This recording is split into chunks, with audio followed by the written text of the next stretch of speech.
चलिए अगला क्वेश्चन देखते हैं। अगला क्वेश्चन है, किस प्रधानमंत्री द्वारा प्रस्तुत विश्वास प्रस्ताव पर अब तक की सबसे लंबी बहस लोकसभा में चली?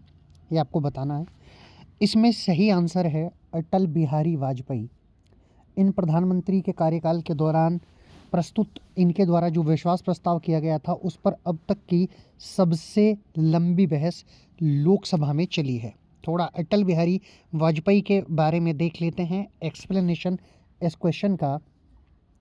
एनडीए सरकार के पूर्व प्रधानमंत्री अटल बिहारी वाजपेयी ने विपक्ष में रहते हुए 2 बार अविश्वास प्रस्ताव पेश किए। वाजपेयी जब खुद प्रधानमंत्री बने तो उन्हें भी 2 बार अविश्वास प्रस्ताव का सामना करना पड़ा। इनमें से पहली बार तो वो सरकार नहीं बचा पाई, लेकिन दूसरी बार विपक्ष को उन्होंने मात दे दी। 1999 में अटल बिहारी वाजपेयी सरकार को जयललिता की पार्टी के समर्थन वापस लेने से अविश्वास प्रस्ताव का सामना करना पड़ा था। तब वाजपेयी सरकार 1 वोट के अंतर से हार गई थी। ये अंदर नहीं, अंतर है। उन्होंने मत विभाजन से पहले ही इस्तीफा दे दिया था।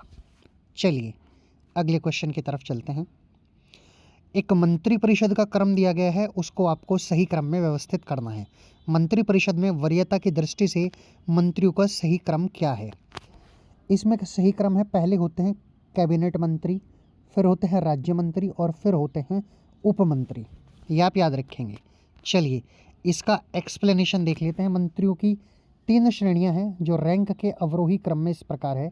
सबसे पहले होते हैं कैबिनेट मंत्री। कैबिनेट मंत्री कैबिनेट के सदस्य होते हैं और मंत्रालय का नेतृत्व करने वाले होते हैं। उसके बाद आते हैं राज्य मंत्री, स्वतंत्र प्रभार, कनिष्ठ मंत्री हैं जो कैबिनेट मंत्री को रिपोर्ट नहीं करते हैं। तीसरे हैं उप मंत्री, कनिष्ठ मंत्री जो कैबिनेट मंत्री को रिपोर्ट करते हैं और आमतौर पर उसी मंत्रालय में एक विशेष जिम्मेदारी उनको सौंपी जाती है। चलिए अगले क्वेश्चन की तरफ चलते हैं। भारतीय गणराज्य में वास्तविक कार्यकारी प्राधिकार निम्नलिखित में से किसके पास होता है? तो वो होता है मंत्रिपरिषद के पास। ऑप्शन नंबर डी इस क्वेश्चन का सही आंसर है। थोड़ा एक्सप्लेनेशन भी इसका देख लेते हैं।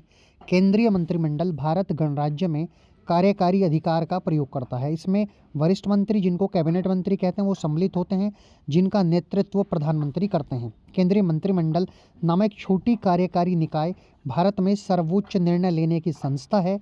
केवल प्रधानमंत्री और कैबिनेट मंत्री ही कैबिनेट के सदस्य होते हैं। चलिए अगले क्वेश्चन पर चलते हैं। निम्नलिखित में से कौन सा एक प्रस्ताव भारत में मंत्रिपरिषद रख सकता है?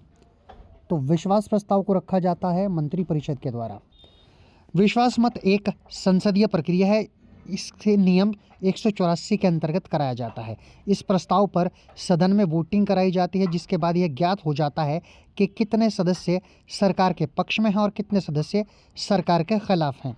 विश्वास मत का प्रस्ताव सत्ताधारी सरकार के द्वारा ही लाया जाता है। इसे लाने का उद्देश्य सदन में अपनी शक्ति का प्रदर्शन करना होता है।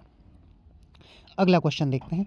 लोकसभा अध्यक्ष को पद की शपथ ग्रहण कौन कराता है? तो इसको शपथ ग्रहण की आवश्यकता ही नहीं होती, इसलिए कोई भी शपथ ग्रहण लोकसभा अध्यक्ष को नहीं कराता है। इसका एक्सप्लेनेशन देखते हैं। लोकसभा अध्यक्ष अन्य लोकसभा सदस्यों की ही तरह एक सदस्य के रूप में शपथ लेता है। उसका शपथ भी कार्यकारी अध्यक्ष द्वारा कराया जाता है। कार्यकारी अध्यक्ष सबसे वरिष्ठ सदस्यों को बनाया जाता है। चलिए आगे चलते हैं। लोकसभा का सचिवालय किसके प्रत्यक्ष पर्यवेक्षण एवं नियंत्रण में कार्य करता है? तो वो करता है लोकसभा के अध्यक्ष। जो लोकसभा का सचिवालय वो लोकसभा के अध्यक्ष के नियंत्रण में होता है। ये आप याद रखेंगे। इसका थोड़ा एक्सप्लेनेशन देख लेते हैं।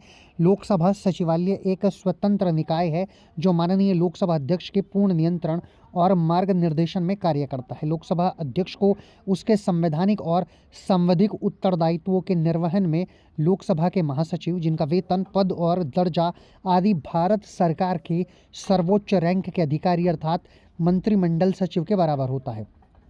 अपर सचिव, संयुक्त सचिव स्तर के अधिकारियों और सचिवालय के विभिन्न स्तर के अन्य अधिकारी तथा कर्मचारी सहयोग प्रदान करते हैं, परंतु वो अंडर में किसके आता है? लोकसभा अध्यक्ष के, जो कि लोकसभा सचिवालय है। चलिए लोकसभा अध्यक्ष अपना इस्तीफा किसको देता है ये हमें देखना है। लोकसभा अध्यक्ष अपना इस्तीफा उपाध्यक्ष को देता है। लोग और उपाध्यक्ष जो है वो किसको देता है, वो अध्यक्ष को देता है, ये आप याद रखेंगे। एक दूसरे को ही अपना इस्तीफा देते हैं। लोकसभा अध्यक्ष अपना इस्तीफा या त्यागपत्र लोकसभा उपाध्यक्ष को देता है। अध्यक्ष का कार्यकाल लोकसभा विघटित होने तक होता है। कुछ स्थितियों में वह इससे पहले भी अपने पद को छोड़ सकता है या पदमुक्त हो सकता है। लोकसभा अध्यक्ष को लोकसभा के प्रभावी बहुमत द्वारा हटाया जा सकता है, परंतु 14 दिन पहले इसकी सूचना लोकसभा अध्यक्ष को देनी आवश्यक होती है। आगे चलते हैं। निम्नलिखित में से किसको हटाने का अधिकार संसद को नहीं है? तो भारत के महान्यायवादी को हटाने का अधिकार संसद को नहीं है। चलिए इसकी एक्सप्लेनेशन देखते हैं। संविधान महान्यायवादी को निश्चित पद अवधि प्रदान नहीं करता है, इसलिए वह राष्ट्रपति के मर्जी के अनुसार ही कार्यरत रहता है। उसे किसी भी समय राष्ट्रपति द्वारा हटाया जा सकता है। उसे हटाने के लिए संविधान में कोई भी प्रक्रिया या आधार उल्लेखित नहीं है, यानी राष्ट्रपति की जब मर्जी होगा उसको हटा सकते हैं। राष्ट्रपति के प्रसाद पर्यंत ही महान्यायवादी अपने पद पर रहता है। अगला क्वेश्चन देखते हैं। अगला क्वेश्चन है, भारत के संपरीक्षा एवं लेखा प्रणालियों का प्रधान कौन होता है? ऑप्शन ए योजना आयोग, बी वित्त आयोग, सी भारत का नियंत्रक एवं महालेखा परीक्षक, या डी भारत का महान्यायवादी। इसका सही आंसर है ऑप्शन नंबर सी, यानी कि कैग। भारत का नियंत्रक एवं महालेखा परीक्षक जो है वो लेखा प्रणालियों का प्रधान होता है।